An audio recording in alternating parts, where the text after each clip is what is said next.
ಇನ್ನು ವಿಧಾನಸಭೆಯಲ್ಲಿ ಅಬಕಾರಿ ಹಗರಣದ ಆರೋಪ ಸದ್ದು ಮಾಡಿತು. ಹಗರಣ ಆರೋಪದ ಬಗ್ಗೆ ಪ್ರಸ್ತಾಪಿಸಿದ್ರು ವಿಪಕ್ಷ ನಾಯಕ ಆರ್ ಅಶೋಕ್. ಭ್ರಷ್ಟಾಚಾರದಲ್ಲಿ ಅಬಕಾರಿ ಇಲಾಖೆ A1 ಅಂತ ಆರೋಪಿಸಿದ್ದಾರೆ. ದಿನನಿತ್ಯ ಒಂದೊಂದು ಆಡಿಯೋ ವಿಡಿಯೋ ಬರ್ತಾ ಇದೆ. ಅಬಕಾರಿ ಭ್ರಷ್ಟಾಚಾರ ದೇಶದಲ್ಲೇ ಸದ್ದು ಮಾಡ್ತಾ ಇದೆ. ಎಲ್ಲ ನೋಡಿಯೂ ಸಿದ್ದರಾಮಯ್ಯ ಮೌನಮೂರ್ತಿಯಾಗಿದ್ದಾರೆ ಅಂತ ಕಿಡಿಕಾರಿದರು. ಅಬಕಾರಿ ಇಲಾಖೆ ಭ್ರಷ್ಟಾಚಾರದ ಬಗ್ಗೆ ಸಿಎಂ ಚಕಾರ ಎತ್ತಿಲ್ಲ.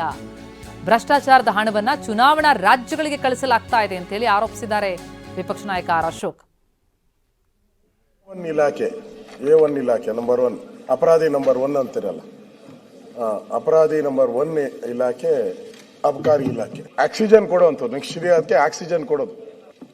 ಹೊಸ ಬಗೆಯ ಈ ತರದ ಭ್ರಷ್ಟಾಚಾರ ಅಬಕಾರಿ ಇಲಾಖೆಯಲ್ಲಿ ನಡೀತಾ ಇದೆ. ಇದರಿಂದ ಇಲಾಖೆಯಲ್ಲಿ ದಿನನಿತ್ಯ ಒಂದೊಂದು ಆಡಿಯೋ ವಿಡಿಯೋ ಬರ್ತಾನೆ ಇದೆ. ದಿನನಿತ್ಯ ಒಂದೊಂದು ಆಡಿಯೋ ವಿಡಿಯೋ ಎಲ್ಲ ಬರ್ತಾ ಇದೆ. ಇದು ಕರ್ನಾಟಕಕ್ಕೆ ಸೀಮಿತ ಆಗಿಲ್ಲ, ರಾಷ್ಟ್ರ ಮಟ್ಟದಲ್ಲೂ ಸುದ್ದಿಯಾಗಿದೆ. ಆಲ್ ಇಂಡಿಯಾ ಚಾನಲ್ಸ್ ಅಲ್ಲೂ ಸುದ್ದಿಯಾಗಿದೆ. ನಾವು ನಿನ್ನೆಯಿಂದನೂ ಹೇಳ್ತಾ ಇದ್ದೀರಿ, ಸಿದ್ದರಾಮಯ್ಯನವ್ರ ಬಗ್ಗೆ ನಿನ್ನೆಯಿಂದನೂ ಕಾಮೆಂಟು. ಸಿದ್ದರಾಮಯ್ಯನವರು ಮೌನ ಮೂರ್ತಿ ಸಿದ್ದರಾಮಯ್ಯ ಆಗೋಗ್ಬಿಟ್ಟಿದ್ದಾರೆ. ಅಬಕಾರಿ ಇಲಾಖೆಯಲ್ಲಿ ಮೌನ ಮೂರ್ತಿ ಸಿದ್ದರಾಮಯ್ಯನವರು ನಾವು ನೋಡ್ತಾ ಇದ್ದೀರಿ. ಅದ್ರ ಬಗ್ಗೆ ಅವರು ಚಕಾರ ಮಾತನ್ನು ಆಡ್ತಾ ಇದ್ದಾರೆ.